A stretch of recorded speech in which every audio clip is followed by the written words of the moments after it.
Ryusei was an ugly demon lord who lost the final battle to the busty hero and reincarnated to have a peaceful life.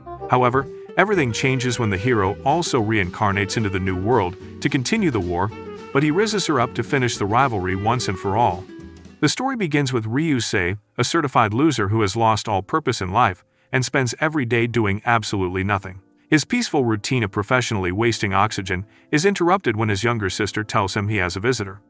Confused since nobody outside his family knows him, Ryusei is shocked when a beautiful girl barges into his room and calls him the Scarlet-Eyed Demon Lord. She reveals she has been searching for him, expecting him to remember her, but Ryusei has absolutely no idea who she is. She introduces herself as Hanori, the powerful woman who came to end him. Terrified, Ryusei immediately calls his mom to call the cops. A few moments later, Ryusei finally recalls that he's truly a demon lord from another world, and Hanori is the crazy hero who defeated him. He wonders if she's targeting him again because he decided to be a NEET, doing absolutely nothing but breathing. To explain a day in Ryusei's life as a bum, Ryusei spends his days doom-scrolling online, gaming until late at night, and occasionally watching movies or anime to spice things up. He never leaves the house because he's too self-conscious, and even his younger sister now treats him like trash. Although he's practically an undead, Ryusei has gotten so good at playing games to escape reality. Unfortunately, Hanori seems determined to disturb his peaceful lifestyle.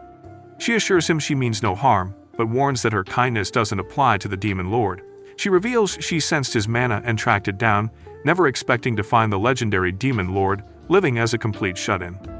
Determined to avoid the lunatic, Ryusei pretends he has no idea who Hanori is, which only makes her more furious. He insists she's just a crazy woman, causing her to pounce on him, but unfortunately, his sister catches them in a suspicious position, leaving both embarrassed. Ryusei eventually admits that he remembers his old rival, the loose girl hero. Hanori argues that her name is Meteor the hero, but Ryusei reminds her that the name is simply because back then, her clothing budget covered nothing but air. Hanori insists she had to expose her skin to absorb the spirit's power. She then accuses Ryusei of plotting evil, but he explains that he's only searching for someone. Hanori is briefly touched, until he reveals she isn't the person he was looking for. She then orders him to get a job or volunteer before he falls back into it. Hanori explains that he must atone for the sins of his past life, but Ryusei has no interest in anything besides breathing free oxygen. When she suggests he become evil again so she can defeat him, Ryusei rejects the idea, saying he just wants to wallow in self-pity. Hanori then reminds him that he was once an imperial mage who used forbidden magic to become immortal and seek revenge after his nation was destroyed. He created an army of undead and turned the continent into a nightmare, earning the title of the Scarlet-Eyed Demon Lord. However, Ryusei reveals he only did it to seek revenge for the princess whose soul he has been searching for, but found no traces of it in this world. Hanori laughs at him for being hopelessly clingy across 2 lifetimes before quickly apologizing for mocking him. Putting that aside, Hanori tells Ryusei to take responsibility since she was created solely to destroy him. Now that he's lost his purpose, she's lost hers too. Their bickering is interrupted when Ryusei's sister catches them in another questionable position, making Hanori wish the ground would swallow her. Later that evening, as Hanori prepares to leave, she reminds him to find a way to make amends. Although Ryusei never wants to see her again, he decides to find an honest job. Days later, his sister is shocked to learn that he became a teacher at an all-girls school. Ryusei claims he only did it to ease his family's worries, but she suspects Hanori is the real reason, and he can't exactly deny it. On his way to work, Ryusei thinks about Hanori and feels guilty that she's still trapped by their past. However, he's determined to live a peaceful life, without swords or magic. However, Ryusei didn't expect the universe to play a joke on him by making him Hanori's homeroom teacher. After his arrival, the students buzzed about the handsome new teacher, except for a student named Mako, who thinks Ryusei already looks exhausted, and he has a terrible taste in fashion. On the other hand, Hanori is ready to check out of this life because her nemesis is the last person she expected to be her teacher. She can't seem to understand why the girls are fawning over him, so she warns Mako to stay away from Ryusei because he's a demon in human clothing. After class, Hanori slammed Ryusei into the wall, demanding to know why he became her teacher, but Ryusei reminded her that she had asked him to find a job. She suspects that he plans to conquer the school, but Ryusei has no intention of doing something so tiring. Hanori is about to ask him something important, but leaves the moment the school bell rings. Later in the faculty room, Ryusei is already exhausted just thinking about Hanori. When Sakura asks why he's exhausted, He explains that dealing with the students has been overwhelming, but she reassures him that he'll get used to it since they're only being extra because he's new. During class, Hanori vows to make Ryusei regret joining her school and tries to intimidate him with her aura. However, she's shocked when he remains completely unaffected.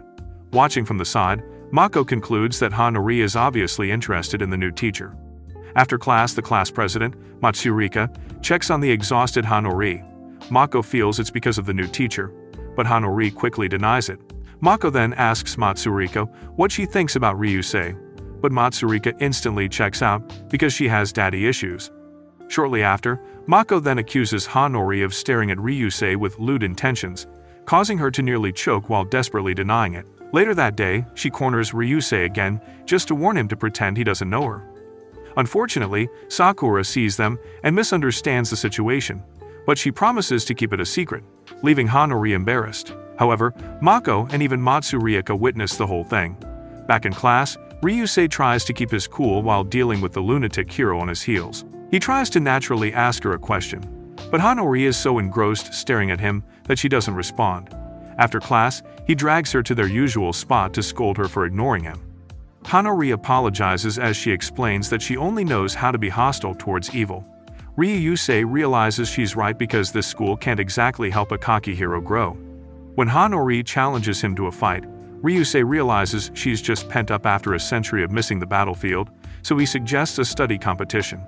However, Hanori instantly pulls a Houdini when she hears this. Shortly afterwards, Ryuz notices Matsurika glaring at him from a corner, making him wonder how he offended her. When Mako arrives, he asks for help, but she reassures him that Matsurika is like that with all men. Ryusei is instantly relieved to hear this and waves at her, but Matsurika glares at him like an angry cat. Just then, Hanori pops out and turns it into a competition to see who's more likable. Later, Ryusei tries to approach a few animals to test his likability, but every single one of them flees because of his dark aura. However, his mood instantly lights up when Mako cheerfully greets him. On the other hand, Hanori is worried that her best friend has been getting too close to Ryusei, but Mako explains that it's because Ryusei is quite likable. She angrily warns her to stay away from him, but Mako figures it must be because she's jealous. However, Hanori denies this, but Matsurika agrees with Mako's analysis. During lunch break, Hanori runs into Ryusei at the cafeteria and has no choice but to sit with him because all the seats have been taken. As usual, she tries to turn lunch into an eating competition, but Ryusei refuses. After lunch, Sakura can't stop thinking about Ryusei and Hanori because she has a weird thing for that kind of forbidden love story. Seeing Ryusei exhausted, she assumes he's stressed by the romance brewing between them. She advises him to talk about it, secretly hoping he chooses her. After school, Ryusei meets Hanori to ask if she sensed his mana at school, but she says she didn't. He explains that he only wanted to ensure his dark mana wasn't affecting the students, since people once believed it could corrupt living beings. Hanori dismisses it as a superstition, but Ryusei still worries her powers could cause trouble in this magicless world, so he advises her not to use her abilities carelessly, as something dangerous could track her mana. Days later, two suspicious transfer students, Mana and Minto, appear at school, but no one knows if they're allies or foes. After Mana and Minto are introduced to the class, their teacher, Sakura, asks Ryusei to give them a tour of the school. She playfully encourages the girls to make as many unreasonable requests of him as they like, since he is the newest teacher, prompting Ryusei to protest. Watching from afar, Matsurika and Mako become even more convinced that Ryusei is a scumbag building a harem. Speaking about Mana, she's an easygoing girl, liked by many because of her gentle nature, but she can be too delusional at times and clumsy. Meanwhile, Minto is a shorty with an equally short temper who easily speaks her mind without hesitation. During the tour, Mana and Minto tell Ryusei that they have been friends for a while and decided to transfer to the same school together. However, Ryusei finds their arrival rather suspicious, but he thinks he might just be overthinking.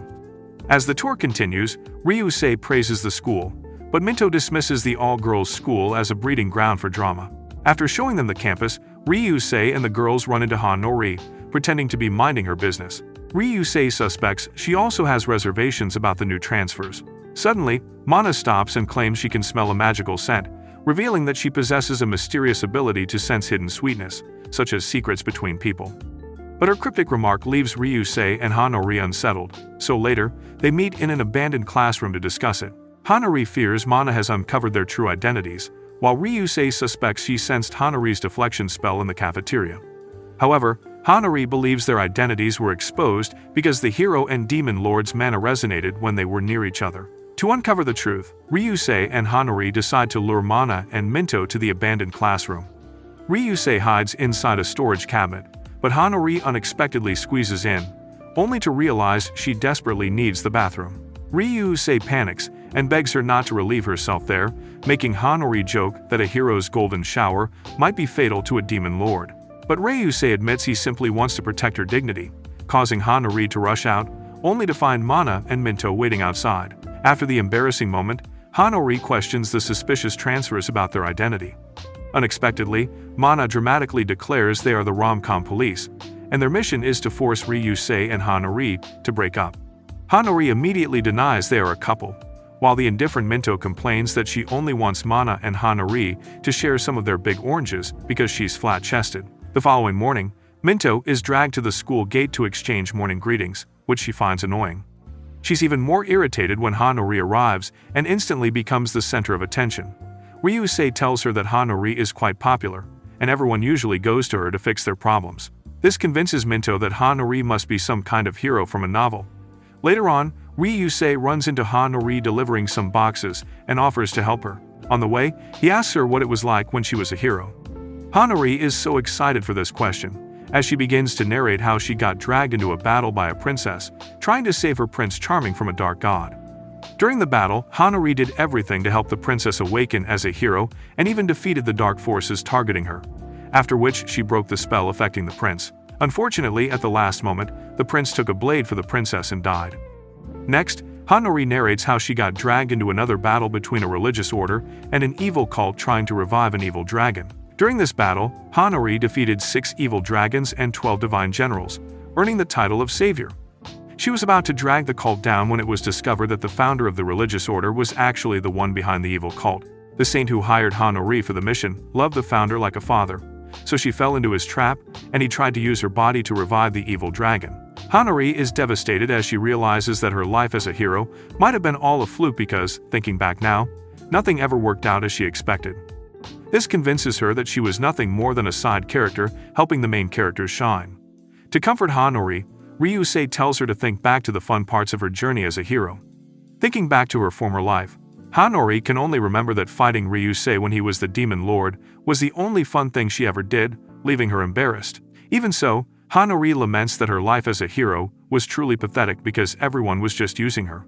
Ryusei then pats Hanari to comfort her as he lets her know that she was an incredible hero in her time. Shortly afterwards, Ryusei asks Hanari if there are people she misses from her past life, and Hanari begins to name a long list of people she encountered during her journey, most of them everyday ordinary folks.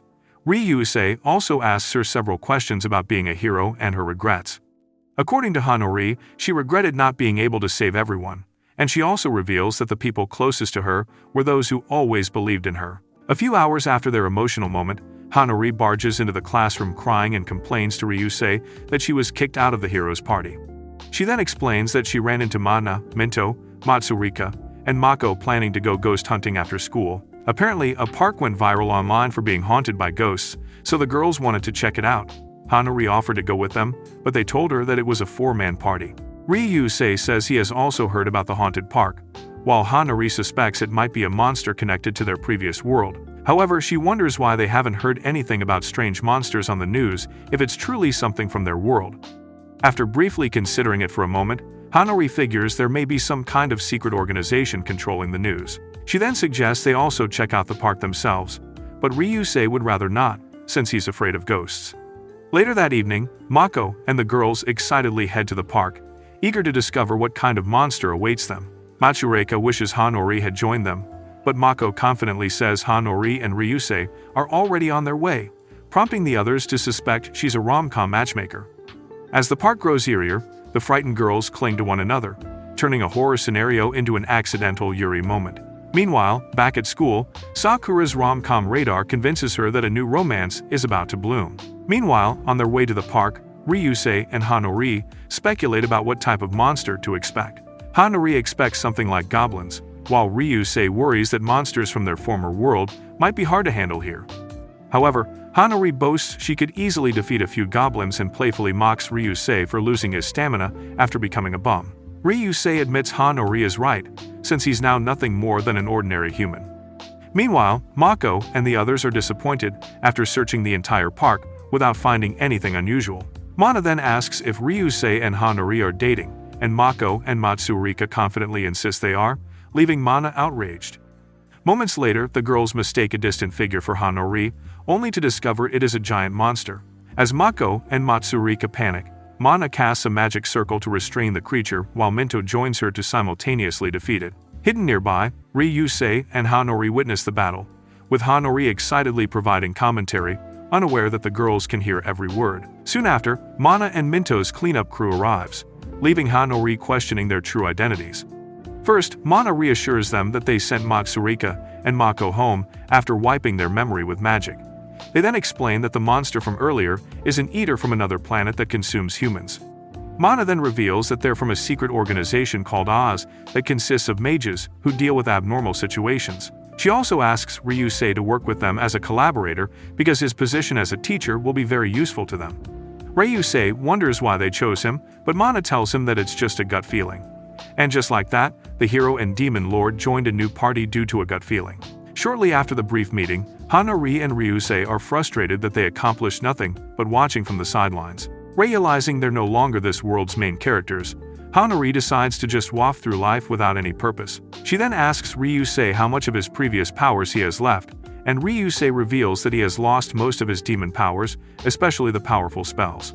Ryusei also wonders how Hanori plans to use her powers, but Hanori chooses to just lounge on the sidelines. Although Hanori has no desire to fight regularly, she says she still wants to protect the weak when she can. She then jokingly offers to protect Ryusei now that he's useless, but Ryusei rejects the offer, earning him a scolding from her. The next day, Hanori's class is split into groups for cooking, but she'd rather be a rich former hero than touch vegetables. Mako calls her a carnivore, but Hanori insists she's more of a squirrel since she prefers fruits and nuts. She especially hates tomatoes because they remind her of tomates, annoying little monsters from her former world that leave a mess in their wake. Mako then reveals that Hanori's greatest weakness is that she loses the will to live if she runs out of data. Every excuse Hanori makes gets instantly roasted, leaving her frustrated. Mako then urges Hanori to give her all in the cooking class to impress Ryusei, and Hanori instantly accepts the challenge. They soon begin to cook, and Mako commends Hanori for being good at it. She remarks that she thought Hanori was useless, but Hanori lets her know that Matsurika is the useless one who only knows how to eat. Meanwhile, in the faculty room, Ryusei can't stop thinking about Mana and Minto's magic, which he finds similar to ancient magic.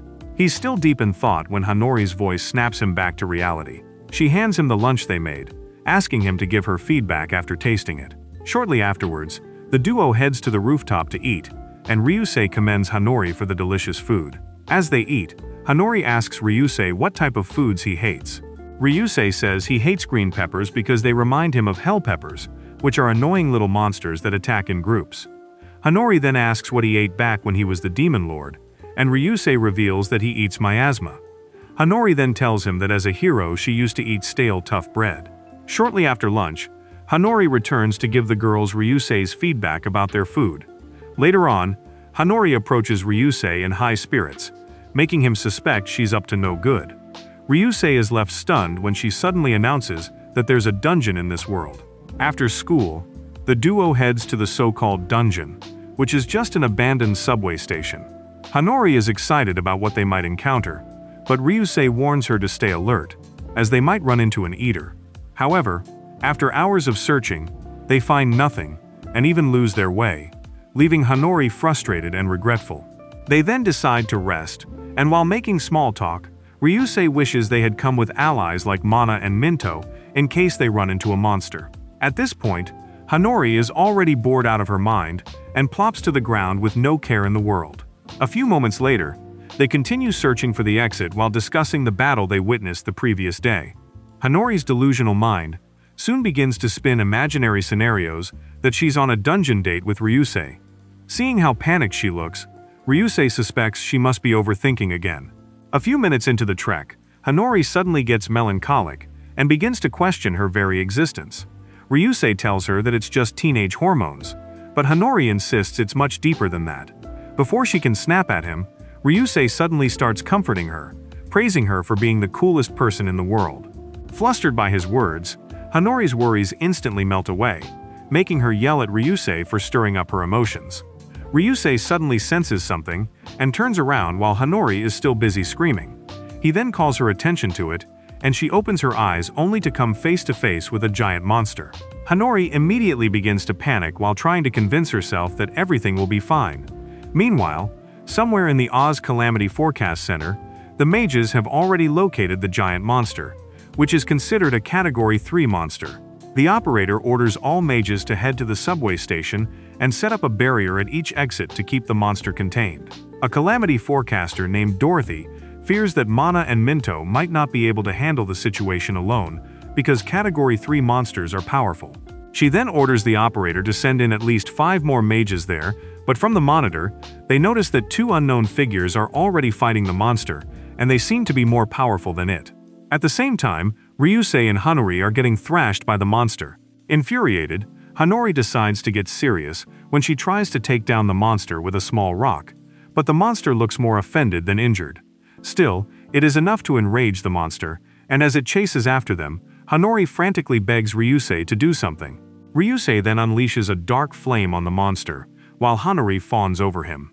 Afterwards, he orders her to punch the monster hard to create an opening for him to finish it. Hanori immediately summons her hero armor, which she uses to deliver a devastating blow to the monster. While the monster is down, Ryusei unleashes a death stinger, piercing the monster from the inside out, which instantly ends it. However, Ryusei's advanced death magic makes Hanori uneasy, and she remains guarded against him because it reminds her that Ryusei is still the Demonlord. But the next moment, she folded faster than cheap lawn furniture when Ryusei praises her for being a cool hero. She starts throwing a tantrum, complaining that she just missed her chance to take down the weak Demonlord. The following day at school, Hanori spaces out throughout the day. When Mako asks her about it, Hanori is unable to say anything tangible. She even bolts away when Mako tries to ask her what she did yesterday after school. She then goes to see Ryusei, expecting him to say something about yesterday, but Ryusei feigns ignorance, leaving her frustrated. After school, Hanori angrily heads to their usual spot to confront Ryusei, only to find him and Minto with blood splattered all over. Thinking Ryusei has finally manifested his evil side, she charges in ready to deliver justice, only to learn that they were actually attacked by Tomoth monsters.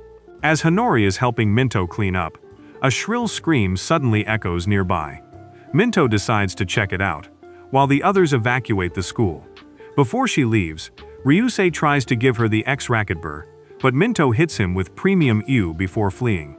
Ryusei is about to go handle the evacuation when Hanori suddenly stops him, asking if he thinks she should be the hero. Ryusei then advises her to just do whatever she feels is right, instead of pressuring herself. Meanwhile, Minto rushes over to where the scream came from, only to find Mana there crushing a couple of Tomoth monsters. On the other hand, Hanori wonders why monsters from their former world came here. She can't help but suspect that someone might be pulling the strings from behind the scenes. Hanori then rushes back to the classroom to make sure her friends are safe, but she finds Matsurika getting stuffed with a tomato monster.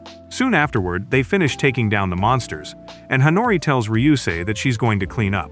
As he watches her walk away, Ryusei quietly expresses his regret that Hanori is trapped in the past by his very existence. He apologizes for that, but admits that he's happy she's the hero. Hanori's legs suddenly give way as she crumbles to the ground, blushing severely.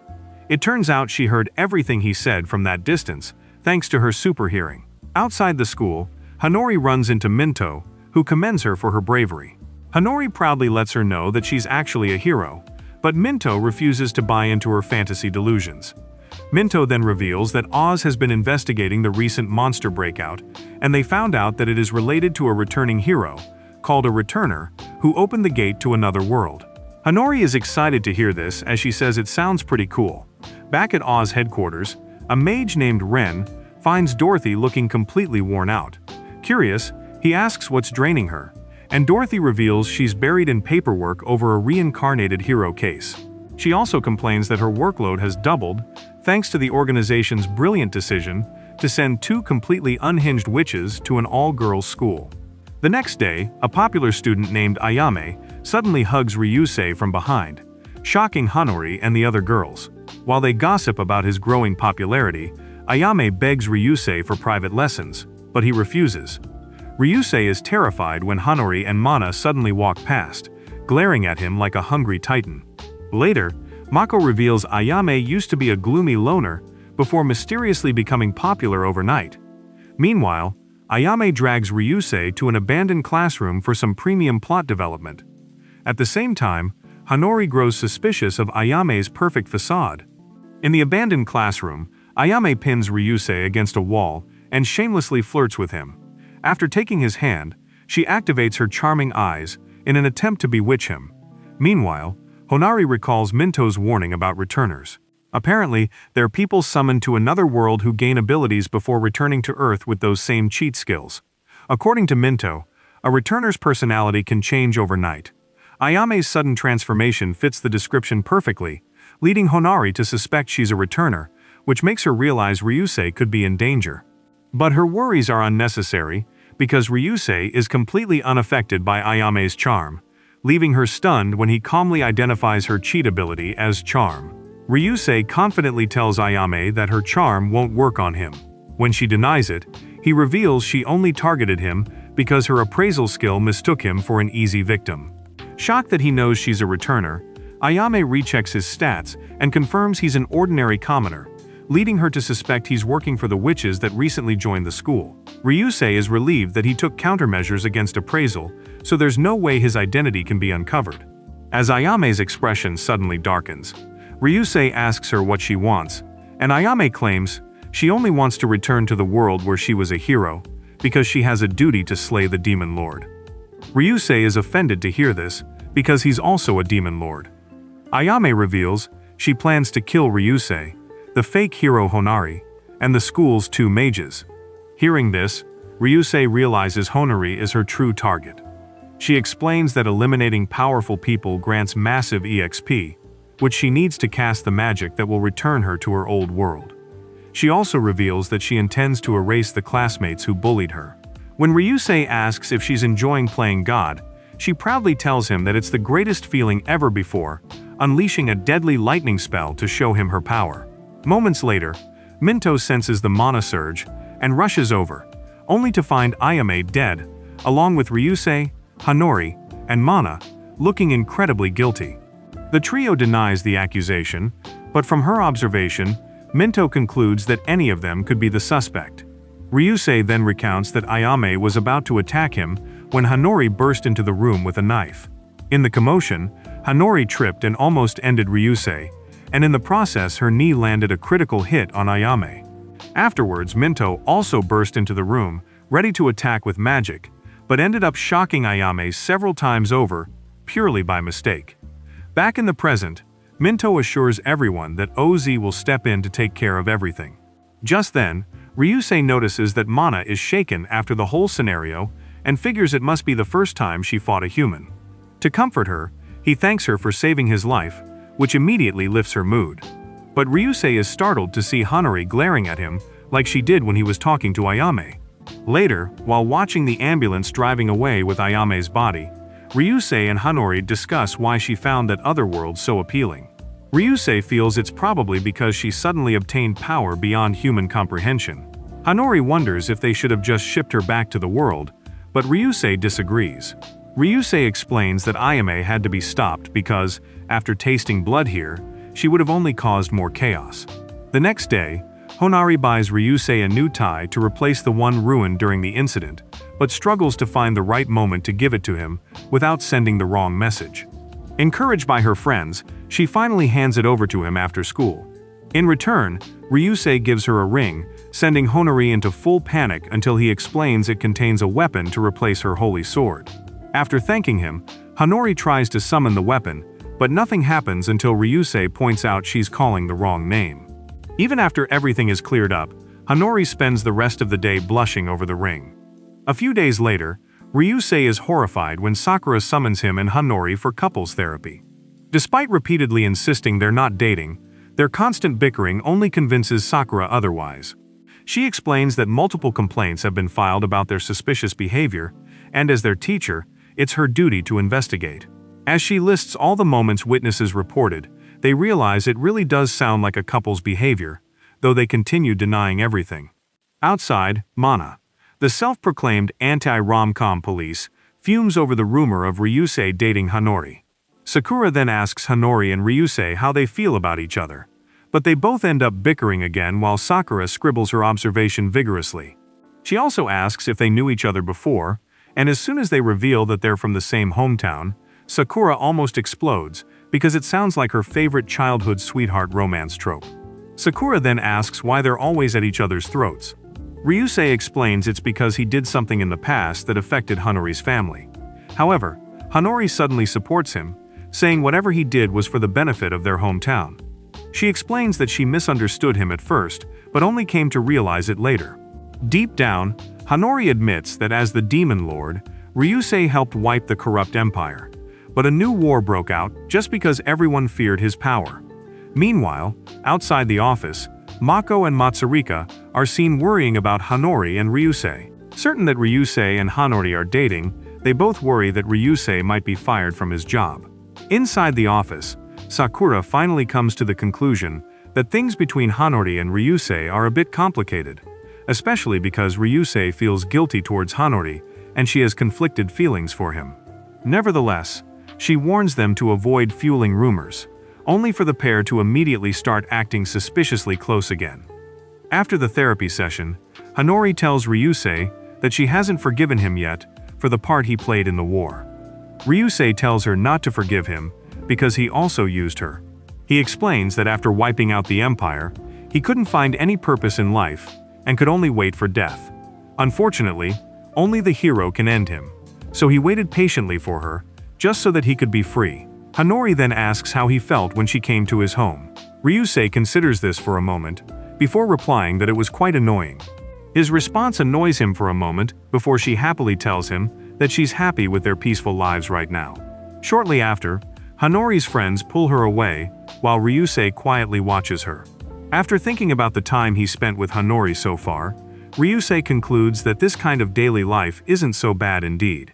Later on, it is revealed that Ayame lost bitterly because Ryusei actually used energy drain to secretly lower her level while she was holding his hand.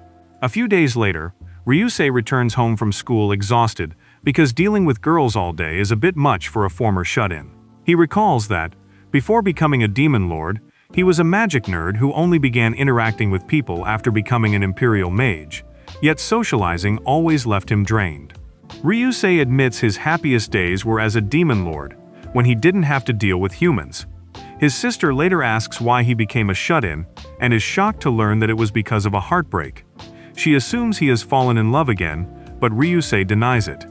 The next day, Ryusei is already exhausted from his teaching duties when Mako suddenly asks for help to find out who hid a camera in the girls' dressing room.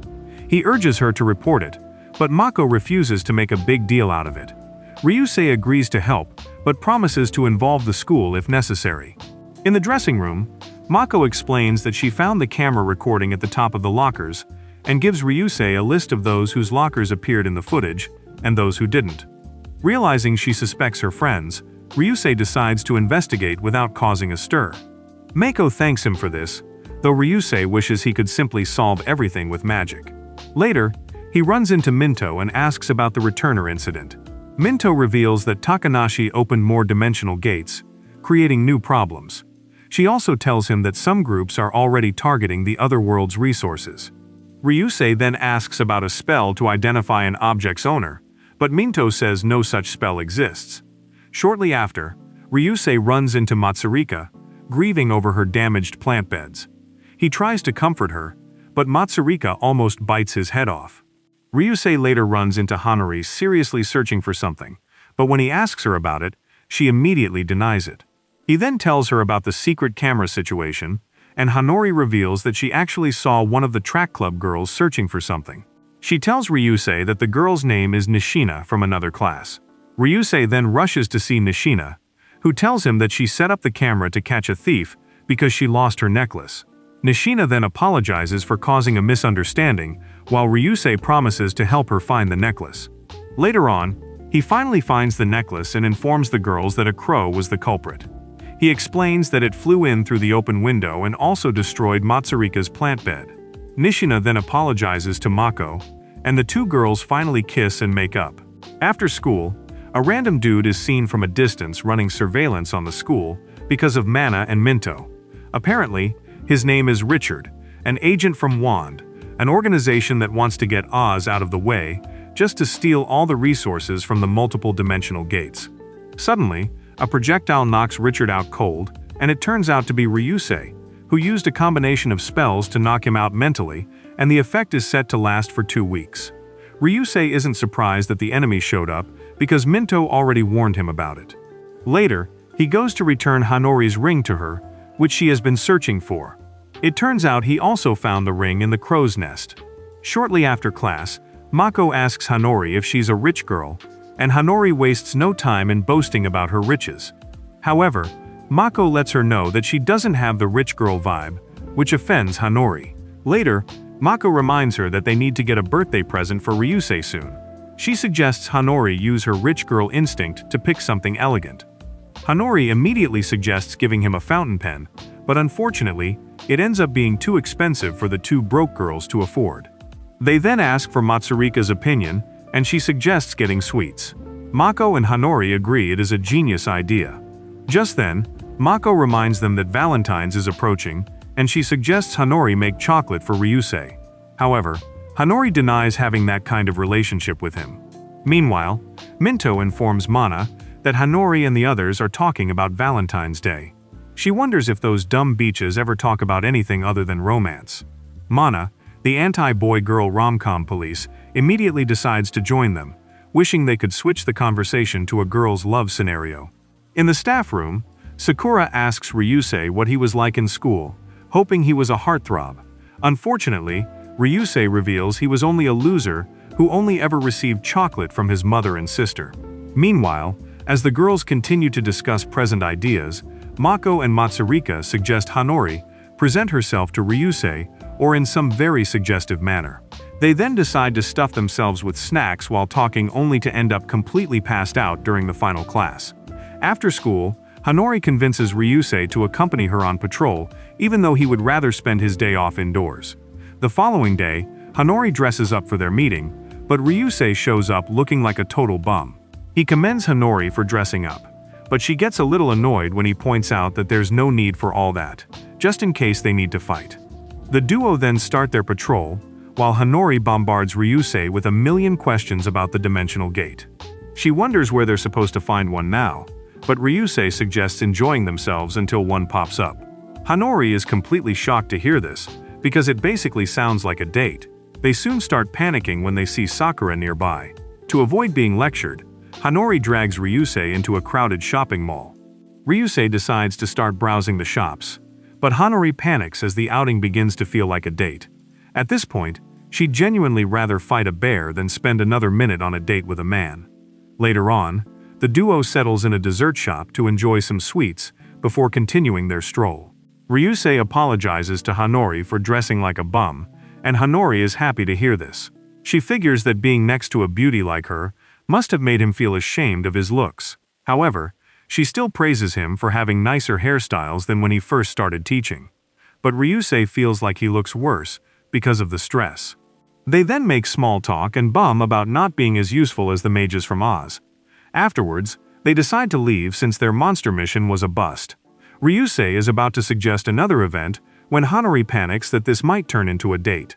Fortunately, a nearby scream sends Hanori and Ryusei rushing out to a monster attack. Hanori is thrilled, as this means she can't call their outing a date. After defeating the monster, they do some shopping.